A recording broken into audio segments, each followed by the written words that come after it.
Hey, welcome to episode number 4 of Tuning In with Your Cycle. Today we're going to talk about ovulation phase and the magic that surrounds this part of the cycle. We're going to talk about biologically what's going on in your body, what foods are the best to support the ovulation phase, what type of workouts are best for this time of the month, and also those red flags that we always need to keep in mind. Okay, so the ovulation phase happens right after the follicular phase, and this is the time where the FSH hormone that we were talking about last week and the luteinizing hormone race, stimulating the follicle to burst and release an egg. While this is all happening, estrogen levels keep going up in order to keep thickening the uterine lining in case there's a fertilized egg. And also testosterone before the ovulation day, like right before ovulation, it goes up, and once ovulation is here, then it goes down again. Because of the shift in your hormones here, that's why you feel really good. Your moods are more stable, you have a lot of energy. And one thing that I don't know if you've noticed, but during your ovulation phase is like you feel extremely social. So in the follicular phase, if you were feeling social, this is the time where you feel super social. And also that happens because your communication skills actually enhance. So having said that, if you have kind of a serious conversation that you need to have with someone, whether it's your spouse, your boss, your family member, your kid, whatever, use this time because you're going to communicate better, and because your mood is more stable, this is going to make that conversation go way better than if you were to do it during your PMS week. Okay, so keep that in mind. Now, because you still have a lot of energy and you feel at your best, it's the best to focus on that HIIT training. High interval intensity trainings are great. Go for a run, go for an intense spin class. This is the time to do it, because this is the time where you're not only gonna feel the best, but you're actually gonna burn more calories and you're gonna build that muscle at the same time. So go all out for it, go and sweat, go and get that heart pumping, because this is again where your body is gonna benefit the most. Now, talking about food, during the ovulation phase, we're still not need as many calories as we need during the luteal and menstrual phase. So this time, focus a lot again on vegetables and fruit. And remember how last week for your follicular phase I was telling you to saute and steam? For these 3 and 4 days, try to gear more your attention towards raw foods, because raw foods, first of all, have a lot of enzymes that are going to help you digest your food better and are going to get your body, are going to help your body to absorb nutrients easier.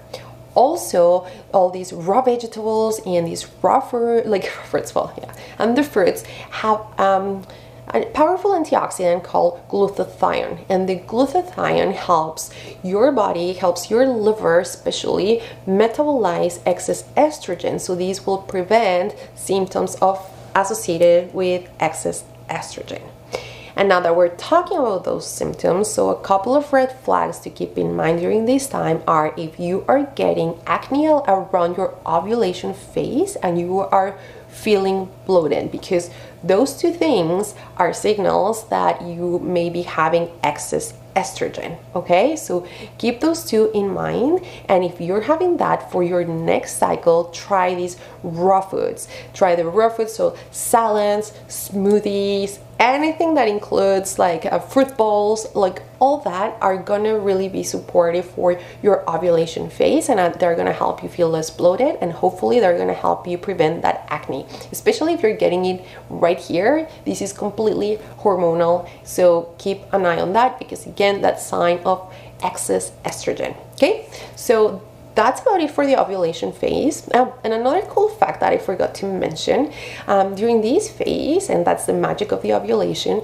you actually are more magnetic. So if you are I don't know, really wanting something, if you have been, I don't know, at work, if you've been like really working towards a certain goal, or if you manifest and you've been manifesting things in your life during the ovulation phase, is the most magic and powerful time to do these things, because it is when you are magnetic, the most magnetic. So, and this happens naturally because this is a time, like in nature, where you're actually looking for a mate too, right? Because your body wants you to get that egg fertilized. So not only like in relationships you may be a little bit more magnetic, but in other aspects in your life. So use ovulation to your favor to attract these things that you've been really wanting, because you'll see it actually makes a difference when you even focus those manifestations into this time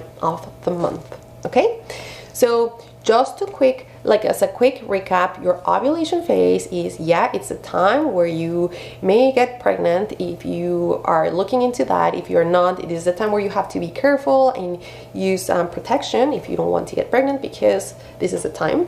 1, 2, estrogen keeps going up, so focus on raw foods and not a lot of vegetables and a lot of fruits to give your body the antioxidants to help your liver metabolize the excess estrogen, because it keeps going up and we don't want excess estrogen. Excess estrogen is not good.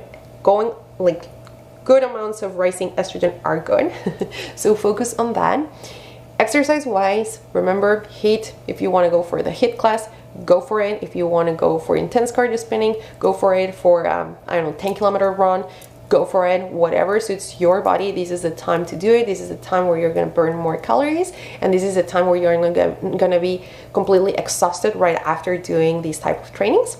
And what else am I missing? And the red flags are, if you are having acne around this area and around ovulation, and you're feeling bloated around this time, because you shouldn't be feeling bloated around this time, then keep an eye for that, because it is calling for excess estrogen. Okay, so I hope this was helpful. You send me a message if you have any questions, and I'll see you next week, because we're going to talk about the luteal phase, which is the last of the phases that we need to cover. Okay, take care.